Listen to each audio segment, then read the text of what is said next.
आज की बात जिंदगी की उस सच्चाई को लेकर जो पता तो हर किसी को है, लेकिन उस पर कोई बात नहीं करना चाहता।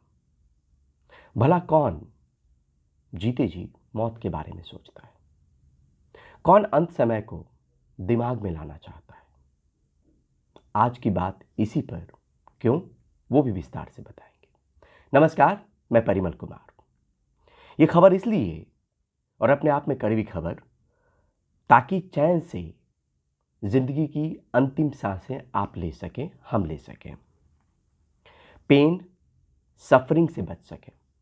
तब जब पता है कि इलाज अब कारगर नहीं, वेंटिलेटर का फायदा नहीं, अस्पताल में रखने की जरूरत नहीं, केयर जरूरी है पर इसका क्योर नहीं। डिग्निफाइड डेथ को लेकर डेथ लिटरेसी की समझ होनी चाहिए। जैसे हम जीते जी संपत्ति का विल बनाते हैं, ठीक वैसे ही लाइफ के अंतिम वक्त को लेकर हम उसका भी विल बना सकते हैं। हम तय कर सकते हैं, उसका कंट्रोल रख सकते हैं कि हमारी जिंदगी का अंतिम वक्त कैसा होगा। और इस बातचीत में आपको पता चलेगा कि किस तरीके से लोग इसमें आगे आ रहे हैं। पैलिएटिव केयर की बात आती है जब दर्द को कम करने की बात आती है, मरीज के दर्द को कम करने की बात। और Indian association of palliative care की प्रेसिडेंट हैं डॉक्टर सुषमा भटनागर, जो एम्स की IRCH, जो कैंसर को लेकर एक डेडिकेटेड विंग है एम्स का, उसके भी प्रमुख हैं। उनसे बातचीत है। और साथ में मुंबई के हिंदुजा हॉस्पिटल के न्यूरोलॉजिस्ट डॉक्टर रूप गुरसाहनी से ये बातचीत है।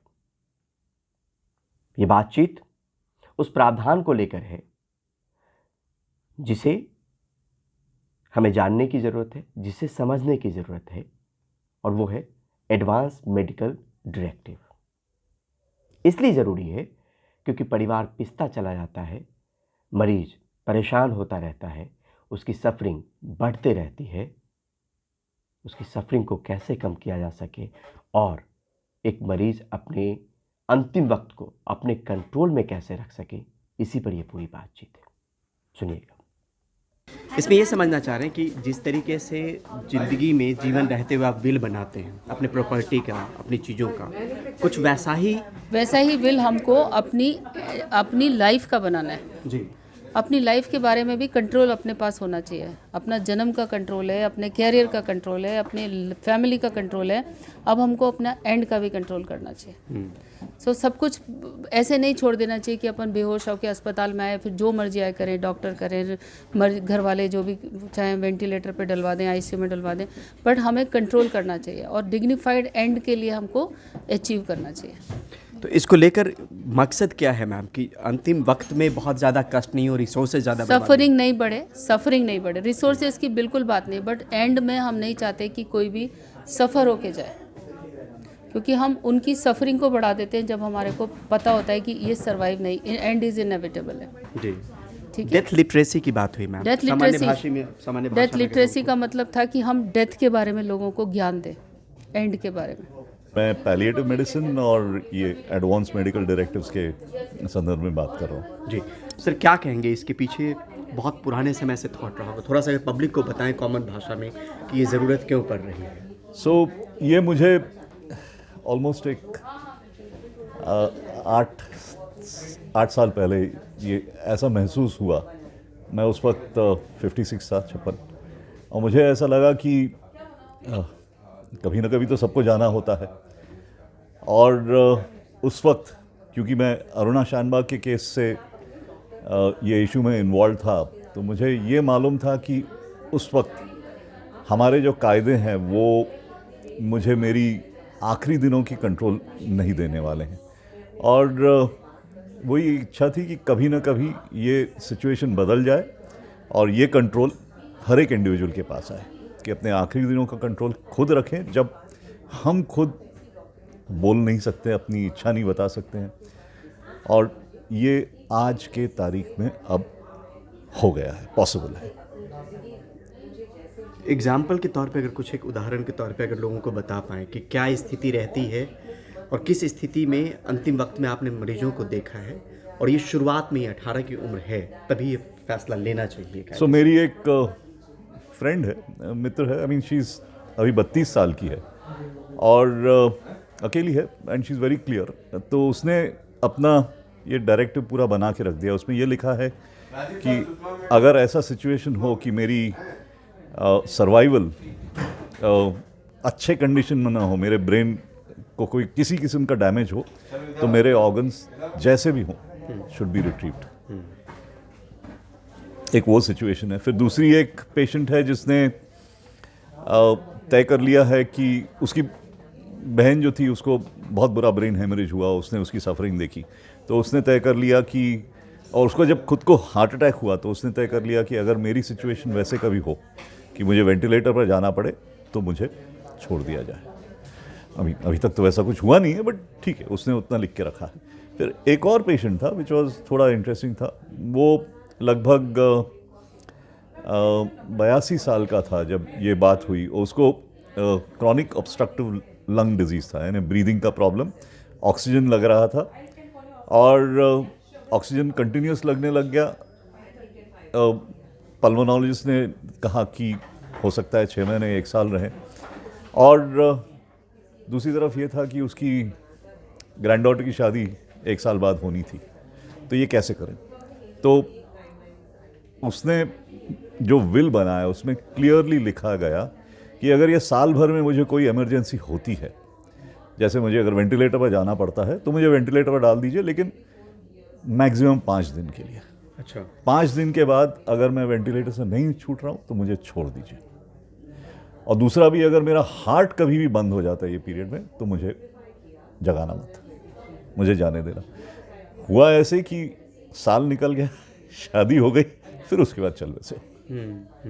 तो ये उनको कॉन्फिडेंस था कि हो सके तो शादी भी अटेंड करेंगे, लेकिन अननेसेसरी सफ़र भी नहीं करेंगे।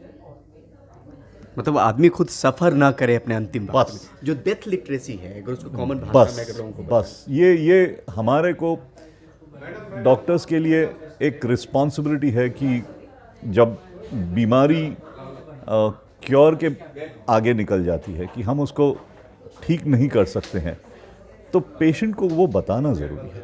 डॉक्टर ये बात बताएं, लेकिन ये भी बताएं कि मैं क्योर नहीं कर सकता हूँ, लेकिन मैं केयर करूँगा। मतलब केयर छोड़ूंगा नहीं, लेकिन क्योर क्योर नहीं होगा। और अगर उतना क्लियरली बता जाए, क्योंकि बहुत बार ऐसा होता है डॉक्टर ये बता नहीं सकते हैं, उनको ट्रेनिंग नहीं है करने के लिए, तो बोलते मैं अब कुछ नहीं कर सकता। वो गलत है। मैं कुछ नहीं कर सकता, तो करना पड़ेगा। केयर तो मैं करूँगा ही, लेकिन क्योर नहीं कर सकता। और अगर उतना एश्योरेंस दे, अगर ठीक से समझाएं, तो एवरीबॉडी एक्सेप्ट्स इट। एक चीज़ और डॉक्टर साहब, मेरे मन में सवाल है कि वेंटिलेटर पे जाने का मतलब हमेशा ऐसा नहीं होता है कि डेथ हो ही जाए। No. तो ये कम से कम डॉक्टर ये बता सकते हैं कि वेंटिलेटर पे अगर डालेंगे तो रिवाइव होने के चांसेस हैं। तो नॉर्मली अभी भी जैसे हिंदुजा आईसीयू में बहुत बार हम ये देखते हैं कि we call a time limited ICU trial, कि सिचुएशन ऐसी हमें पता नहीं है कि ये क्या होगा, तो वो सिचुएशन में हम मैक्सिमल ट्रीटमेंट करते हैं और पहले से जैसे शुरू करते हैं वैसे डिस्कस करके तय कर लेते हैं 3 दिन के लिए होगा, 5 दिन के लिए होगा। यूजुअली 7 दिन के आगे नहीं होता है। तो 3 से 5 दिन में अगर सिचुएशन नहीं पलटा तो then we talk to the family about withdrawal. और आज के तारीख में सुप्रीम कोर्ट ने, और अभी आप जो देख रहे हैं guidelines, they are now all making this possible. Government of India की गाइडलाइंस आए हैं। आपने ये भी देखा होगा कि सम डॉक्टर्स हैव सेड कि ये हमारे पर बहुत ज़्यादा बोझ है। I don't agree. ये अगर आपके पास आपका पेशेंट वेंटिलेटर पर पड़ा हुआ है 1 हफ्ते के लिए, 2 हफ्ते के लिए, आप रोज़ जाके उनको मिलोगे, वो बोझ नहीं है। कभी ना कभी तो ये बात तो छेड़नी ही पड़ेगी ना। तो आप अपने ज़रिए लोगों को और डॉक्टर फ्रेटर्निटी को एक मैसेज दें। डॉक्टर फ्रेटर्निटी के लिए तो है ही, लेकिन मुझे ऐसा लगता है कि अगर ये पब्लिक से आए तो उसका जोर ज़्यादा रहेगा। इफ़ द पब्लिक डिसाइड्स कि this is what we want, this is what we will take charge of, एक तरह से ये जो पूरा जो मूवमेंट शुरू हुआ था लिविंग विल का, ये ह्यूमन राइट्स का मूवमेंट है। एक ह्यूमन राइट्स लॉयर ने ये सबसे पहले बनाया था, और उसका बेसिक अंडरस्टैंडिंग ये था कि patient will take charge of her own last days and will indemnify the doctors against possible litigation. वो लिविंग विल वो बेसिक कॉन्ट्रैक्ट है। तो you understand it actually starts from rights. आखिरी सवाल सर, बहुत वक्त लिया आपका।